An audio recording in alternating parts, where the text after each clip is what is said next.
은혜와 축복으로 모든 성도들 한 사람 한 사람 위에 풍성히 내려 주시옵소서.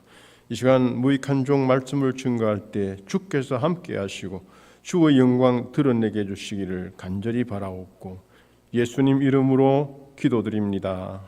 아멘.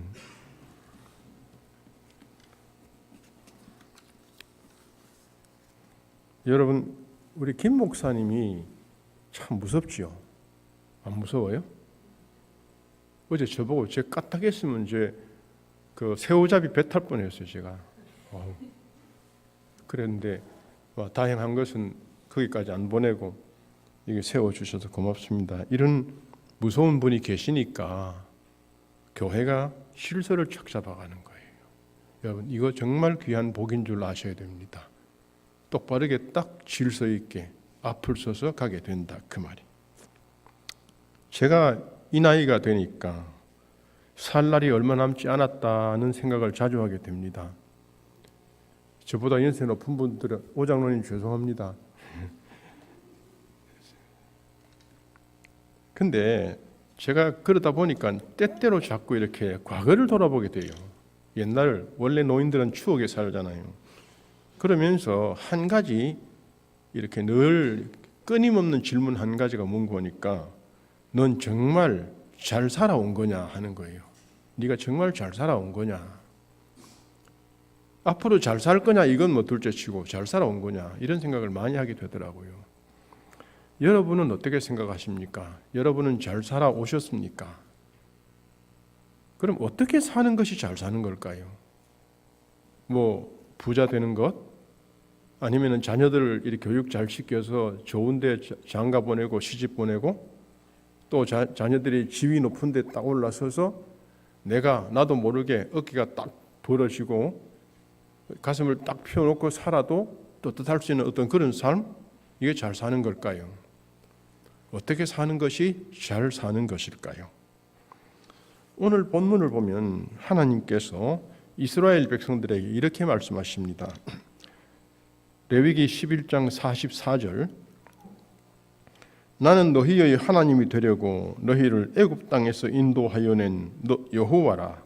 내가 거룩하니 너희도 거룩할지어다. 그랬습니다. 내가 거룩하니 너희도 거룩할지어다.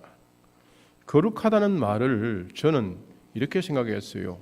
긴 옷을 입고 또 수염을 길게 기르고 이렇게 뭐가 보기에 좀 이렇게 근엄해 보이고 눈을 이렇게 사람을 보더라도 그냥 똑바로 이래 안 보고 딱 지그시 치켜 올려다보고 그러는 게 거룩한 줄 알았거든. 저 어릴 땐 목사님들이 강단에 서서 아주 근엄하게 음성도 아주 무게감 있게 하시면은 저분은 참 목사님 거룩한 목사님이다 그렇게 생각했었어요. 근데 이 말의 사전적인 뜻이 매우 높고 위대하다 또는 매우 성스럽고 우러러 받들 만큼 존경스럽다, 깨끗하고 존경스럽다. 이게 거룩이라는 겁니다. 그런데 우리 히브리 원어는 이걸 카도시라 그러는데 이 단어는 카도시라는 말은 그 휘장이란 말에서 나왔다는 것입니다. 이스라엘 성전에 성막에 가면은 성막에는 휘장이 있습니다. 휘장이 있어서 그 휘장 안쪽과 바깥쪽이 엄격히 다릅니다. 이건 달라도 이만저만 다른 게 아니거든요. 그 구별시키는 휘장을 일컬어서 거룩이라 카도시라 그랬다 그 말. 거기서 말이 나왔다는 거죠. 휘장 안쪽은 뭡니까? 하나님의 영역 지성소입니다. 휘장 바깥쪽은 인간의 영역 성소입니다. 이 둘은 결코 하나가 될 수 없어. 성소에서 지성소로 잘못 들어가면 사람이 죽을 수도 있다 그 말. 그만큼 구별된 곳이 성전 안에 있는 휘장이라는 겁니다. 그래서 뜻은 뭔가 하니까 구별된다 또는 다르다, 특이하다 그런 의미가 카도시입니다. 그런 점에서 볼 때에 거룩이란 말은 외형의 구별을 말하는 게 아니고 내면의 구별입니다. 내면을 구별하는 것이며 더 나아가서는 천하게 추하게 구별되는 것이 아니고 경건하게 존경스럽게 구별되는 것이라 이렇게 말할 수가 있습니다. 그러니 거룩 그럴 때는 높게, 즉 다시 말해 낮게 천한 쪽이 아니라 높은 쪽이라 그 말이거든요. 하나님께서 이스라엘 백성들에게 내가 거룩하니 너희도 거룩하라 라고 하셨습니다. 이스라엘 백성들이 이 말을 들었을 때 행복했을까요? 즐거웠을까요? 아, 하나님 감사합니다. 우리 거룩하게 살겠습니다. 그랬겠습니까? 절대 아니라고 생각이 들어요. 오히려 그들은 하나님, 이건 너무하신 거 아닙니까? 우리가 어떻게 이 세상을 살면서 다른 사람들하고 다르게 구별되게 살 수가 있습니까? 같이 살아야, 어울려 살아야지 하지 않겠습니까? 사사시대의 이스라엘 백성들의 특징을 이렇게 말했습니다. 사사기 21장 25절 말씀 보면은 그때는 이스라엘에 왕이 없으므로 사람이 각기 자기의 소견에 옳은 대로 행하였더라. 여기 왕이 없다는 말은 무슨 말입니까? 이 말은 물론 왕관을 씌운 사람 왕이 없다는 말이에요. 인간 왕이 없다는 말이기도 합니다. 그러나 그보다 더 큰 것은 뭔고니까 이스라엘의 왕은 하나님입니다. 신정국이거든요. 하나님이 왕이신데 이 이스라엘 백성들이 하나님을 왕으로 인정하지 않았다는 거예요. 그래서 하나님의 뜻, 하나님 말씀, 하나님의 명령 전부 외면하고 살았다 그 말이에요. 그러면서 이방 백성들처럼 자기들 생각대로 자기들 좋은 대로 먹고 마시고 놀았다. 이렇게 사는 족속이 바로 이스라엘 백성들이네. 이러니까 이들은 거룩할 수가 없어. 구별될 수가 없어. 세상하고 똑같아. 그뿐 아니라 그들은 그 다른 나라들처럼 이방 나라들처럼 사람으로 세우는 왕을 구했습니다. 사람 왕을 구했었어. 사무엘상 8장 4절 5절 말씀 보면은 이스라엘 모든 장로가 모여 라마에 있는 사무엘에게로 나아갔어. 그에게 이르되 보소서 당신은 늙고 당신의 아들들은 당신의 행위를 따르지 아니하니 모든 나라와 같이 우리에게 왕을 세워 우리를 다스리게 하소서. 여기에 중요한 포인트는 모든 나라와 같이. 자기들이 입으로 그렇게 말한다고. 우리 왕이 없습니다. 그러니까 당신은 늙었습니다. 당신의 아들들은 개망난입니다. 그러니까 우리 왕을 하나님이 왕입니다. 아니고 우리에게도 왕을 세워달라고. 이게 이스라엘 백성들의 요청이었습니다. 이에 사무엘이 얼마나 속이 상했겠습니까? 그래서 하나님께 기도했더니 하나님이 이렇게 대답을 하십니다. 사무엘상 8장 7절 말씀을 보면은 여호와께서 사무엘에게 이르시되 백성이 내게 한 말을 다 들으라. 들어주라는 말이죠. 이는 그들이 너를 버림이 아니요 나를 버려 자기들의 왕이 되지 못하게 함이니라. 사무엘이 하나님께서 하신 말씀, 이스라엘 백성들이 너를 버려서 네 사사노릇 못하게 함이 아니고 나를 버린 거다. 하나님을 버린 거라고. 이런 족속이니 이방 다른 족속과 다를 바가 뭐가 있냐 그 말이에요. 똑같다 그 말이에요. 그들은 또한 이방 족속들이 섬기는 신을 좋아했습니다. 우상을 좋아했어요. 특히 블레셋 신, 바알과 아세라를 좋아했거든요. 왜 그랬을까요? 이건 눈에 보이는 거예요. 눈에 보이니까 뭔가 싶어. 그것도 무시무시하게 생긴 것들, 생긴 형상으로. 그러니까 거의 뭔가 모르게 고개가 숙여지는 거예요. 그리고 또 블레셋은 강한 나라입니다. 지금 이 블레셋이 강한 이유는 그 신들이 복을 주어서 나라가 강해졌지 않느냐 이렇게 받아들인 거예요. 그러니까 그 신들을 좋아했더라 그 말이에요. 여호와 하나님 왕 아니라는 거죠. 여호와 하나님을 섬김 아니라는 거죠. 여호와 하나님 명령 안 따르겠다는 거예요. 이게 바로 이스라엘 족속들이었습니다. 이러니 이들이 어떻게 이방인과 다를 수가 있느냐? 똑같다는 겁니다. 여러분들 저는 좀 이렇게 착한 사람인 줄 알았는데 그것도 아니더라고요. 이렇게 그 운전하는데 사람들을 이렇게 안 닮아가는 줄 알았거든요. 근데 다른 사람들이 이렇게 신호를 범하면요, 나도 모르게 따라가지더라고요. 똑같아 나도 목사지만은 어쩔 수 없어요. 다 가고 뒤에 사는 내가 안 가고 있으니까 빵빵거린다고 그것들이 얄밉게. 이게 사람이에요. 제가 어디 요것만 이런 것만 갖고 여러분 참 내가 잘못했다 다른 사람하고 똑같다 그럴까요? 큰 것들이 얼마나 많겠어요. 솔직히. 만약 제 그 속을 다 안다면 여러분 나 목사로 인정 안 할 거예요. 갖다 가면. 그런 꼴이거든요. 이게 우리 삶이라는 거예요. 여러분들은 다를 별 수 있을까요? 아닙니다. 우리 모두는 다 똑같아요. 매일 자고 일어나고 먹고 마시고 직장 다니고 돈 벌고 저축하고 자녀들 키우고 때로는 그러다 보면 욕하고 싸우고 원망도 하고 불평도 하고 욕심도 부리고 또 사랑도 하고 미워도 하고 이러는 모든 삶이 우리 삶이 아닙니까? 세상 사람들과 다를 바가 없어요. 또 세상 모든 사람들이 즐거워하고 즐기는 것들, 그들이 옷 입고 그들이 먹고 그들이 마시고 그들이 쾌락적으로 좋아하는 걸 우리는 여과 없이 받아들이면서 나도 즐거워하지 않는가? 이게 우리 삶이거든요. 나도 보면요, 우리도 보면은 불신자와 별 다를 바가 없어요. 똑같은 것 같아요. 맞습니다. 아무리 성도라 할지라도 이 땅을 사는 한 세인과 다르게 살 수는 없습니다. 즉 거룩할 수가 없다는 것입니다. 그러나 하나님께서는 자기 백성을 거룩하게 하십니다. 거룩하기를 원하십니다. 하나님께서는 자기 백성이 세상 사람들과 철저히 구별되기를 원하십니다. 그러면서 비록 자기 백성이 이방 사람들처럼 똑같은 삶을 산다 할지라도 하나님께서는 자기 백성을 철저히 구별시켜 놓으십니다. 이분이 바로 우리 하나님이십니다. 우리는 세상 사람들과 달라요. 완전히 다르다 그 말이에요. 근본이 다른 사람. 하나님은 자기 백성을 거룩하게 하시는 거룩하신 하나님이십니다. 왜 하나님은 자기 백성을 구별되게 거룩하게 지켜주십니까? 그것은 세상 멸망해가는 세상 사람들 같이 멸망되지 않게 하기 위해서, 우리를 고스란히 건져서 하나님 나라로 옮겨놓기 위해서 우리를 구별시켜 놓은 거예요.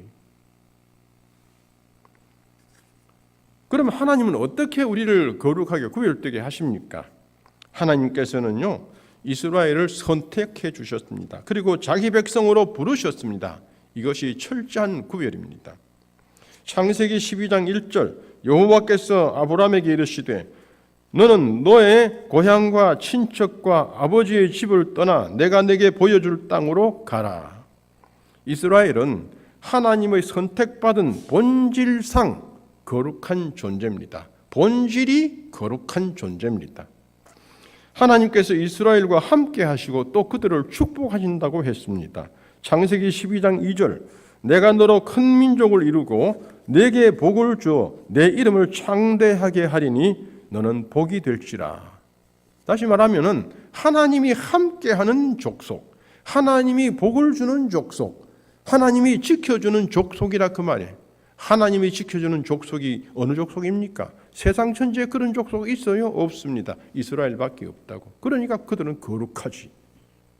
하나님이 지켜주는 족속이니까. 또 하나님께서 이스라엘 백성들에게는 말씀하십니다. 이스라엘 백성과는 늘 대화를 나누는 거예요. 그리고 또 지켜야 할 말씀도 주시는 거예요. 천하 만민 중에서 하나님으로부터 말씀 받은 족속이 어디에 있습니까? 단연코 이스라엘밖에 없다 그 말이에요. 로마서 3장 1절 2절, 그런즉 유대인의 남이 무엇이며 할례의 유익이 무엇이냐? 범사에 많으니 우선은 그들이 하나님 말씀을 맡았습니다. 하나님 말씀 맡았다. 이게 유대인의 탁월성이라는 거예요. 이것이 유대인의 거룩성이라 그 말이에요. 이게 이스라엘의 거룩성 구별성이라 그 말입니다. 누가 하나님 말씀 맡은, 하나님의 말씀을 받은 그런 민족이 있습니까? 없습니다. 오직 유대인밖에 없어요. 그러니까 유대인은 특별한 종족이라 그 말이에요. 하나님은 이스라엘 족속을 본질상 거룩한 존재가 되게 하셨습니다. 예수님은 거룩하신 분입니다. 모두가 죄인으로 외면하는 세리와 창기의 친구가 되셨습니다. 모두가 징그럽게 여기고 피하는 문둥병자의 머리 위에 손을 얹으시면서 고쳐주셨습니다. 아무도 그 당시 사람들은 아무도 하지 않는 일입니다. 혼자 독특합니다. 이분이 거룩한 분이. 죄인 구원을 위하여 십자가를 지셨습니다. 누가 그랬습니까? 예수님밖에 없습니다. 그러니까 거룩하신 분입니다. 끝내는 부활하셨습니다. 누가 죽었다가 살아났습니까? 아무도 없습니다. 오직 예수 그리스도 그분뿐이십니다. 그래서 예수님은 탁월하십니다. 예수님은 거룩하십니다. 성도는 거룩한 존재입니다. 하나님이 거룩한 존재가 되게 만들으셨기 때문입니다. 성도가 비록 세상을 따라가든지 때로는 악을 저질러서 영창까지 가는 한이 있을지라도 성도의 본질은, 성도의 존재 자체는 거룩하다 그 말이에요. 거룩한 존재라는 것. 성도를 왜 거룩하게 하나님은 해주셨습니까? 멸망할 세상 속에 빠져서 그들과 함께 멸망 안 시키고 싶은 거, 이게 아버지 마음이에요. 그들과 함께 영원한 멸망 속으로 떨어뜨리지 않기 위해서 건져내신 거예요. 내가 믿든 안 믿든, 내가 알든 모르든 하나님은 나를 건져내셨더라. 그러면서 멸망할 세상에 등불로 만들고 싶은 거예요. 이것이 하나님의 마음. 믿음은 거룩입니다. 믿음은 철저히 구별입니다. 믿음이 없으면 구별이 안 됩니다. 비록 성도라 할지라도 믿음이 없으면, 어떤 선한 일, 어떤 착한 일, 아무리 은혜로운 일을 했다 손 치더라도 믿음이 없으면 세상 사람과 똑같습니다. 세상 사람들도 그런 착한 일, 선한 일을 다 하거든. 똑같아지는 거예요. 그러나 믿음이 있으면 그 믿음이 본질상 거룩한 자녀로 구별을, 철저한 분명한 구별을 지어주는 것입니다. 하나님은 거룩하신 분이십니다. 하나님은 그 거룩이 절대적입니다. 그리고 하나님은 그 거룩이 존재 자체입니다. 거룩하신 하나님께서 우리를 선택하여 부르시고 함께 하시고 우리에게 말씀을 주십니다. 그리고 예수님을 보내주셔서 영접하게 하십니다. 그래서 그를 영접하는 자는 하나님의 자녀로 다 삼아주셨습니다. 하나님 자녀가 된 겁니다. 요한복음 1장 12절, 영접하는 자 곧 그 이름을 믿는 자들에게는 하나님의 자녀가 되는 권세를 주셨으니, 성도는 예수님을 영접함으로 하나님의 자녀가 된 사람입니다.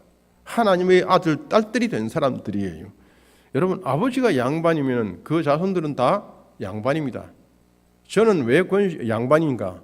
우리 권씨가 조상대대로 양반이거든. 난 따라서 양반 노릇 한 적 없어. 그럼 난 따라서 양반이 된 거예요.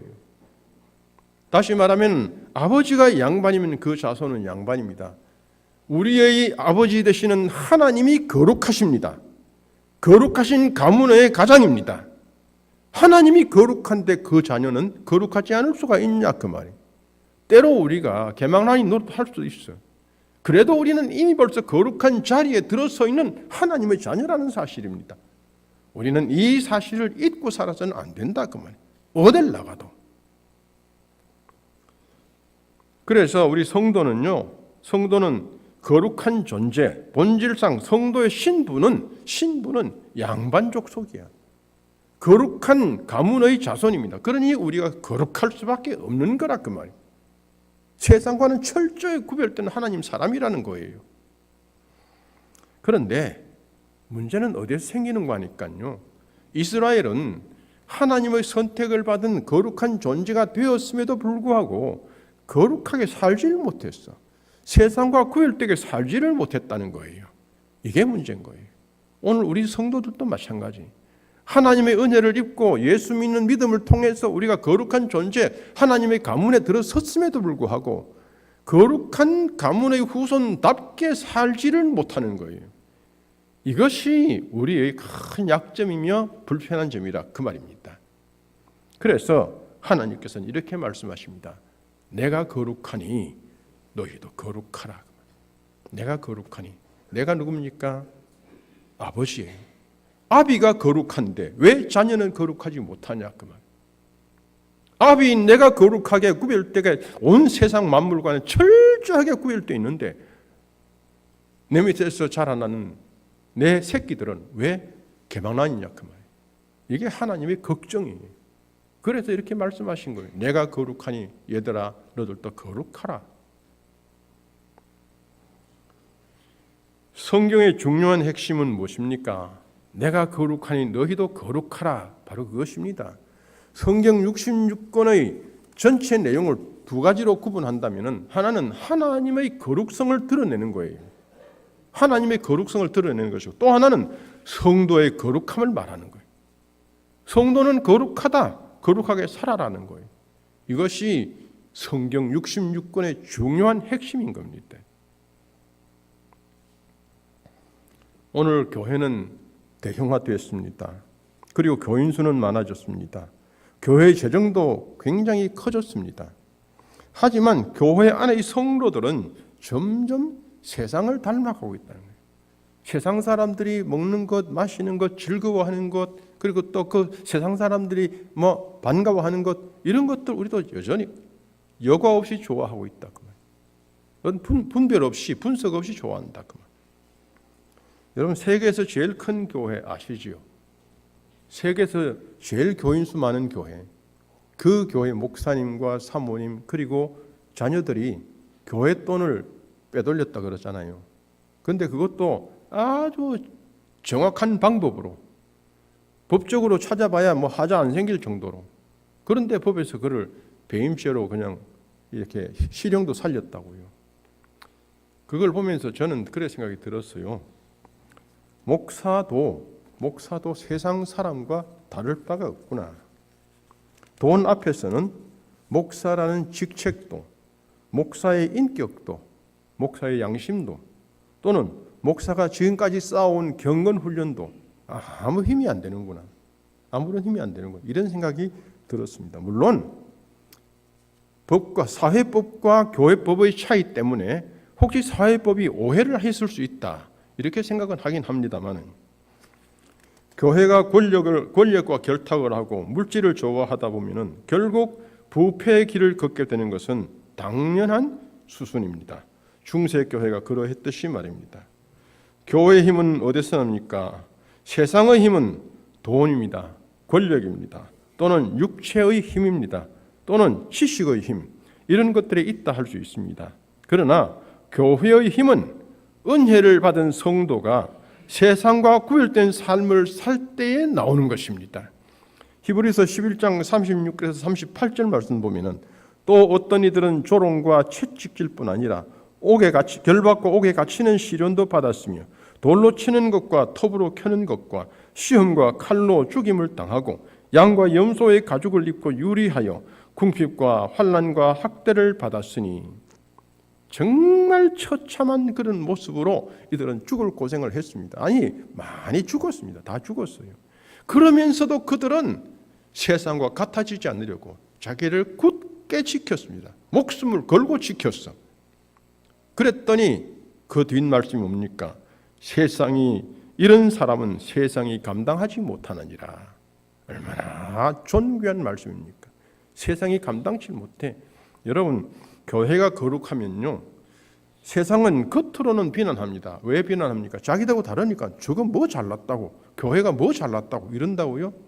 그런데 속으로는 겁을 냅니다. 두려워합니다. 저놈들은 그래도 뭐가 있어. 교회는 모름지기 거룩한 길을 걸어가야 합니다. 성도는 모름지기 구별된 삶을 살아야 합니다. 교회가 거룩하지 못하기 때문에 세상이 교회를 경멸합니다. 왜 세상이 교회를 욕합니까? 교회가 거룩하지 못하기 때문에 그렇다고. 교회가 거룩하지 못하기 때문에 우리의 자녀들이 교회를 버리고 세상으로 나아갑니다. 이거 아버지 평생 믿은 교회 그 예수 믿는 것도 별것 없더라고. 저게 더 재밌더라고. 교회가 거룩하지 못하기 때문에 지옥 백성들이, 지옥 갈 족속들이 감히 천국 백성을 비방하고 욕한다고요. 지가 뭐 잘났다고. 우리는 천국 백성인데, 그건 우리가 교회가 거룩하지 못해서 한 거거든요. 교회의 거룩은 누가 지킵니까? 성도 한 사람 한 사람의 구별된 삶으로 교회의 거룩은 지켜집니다.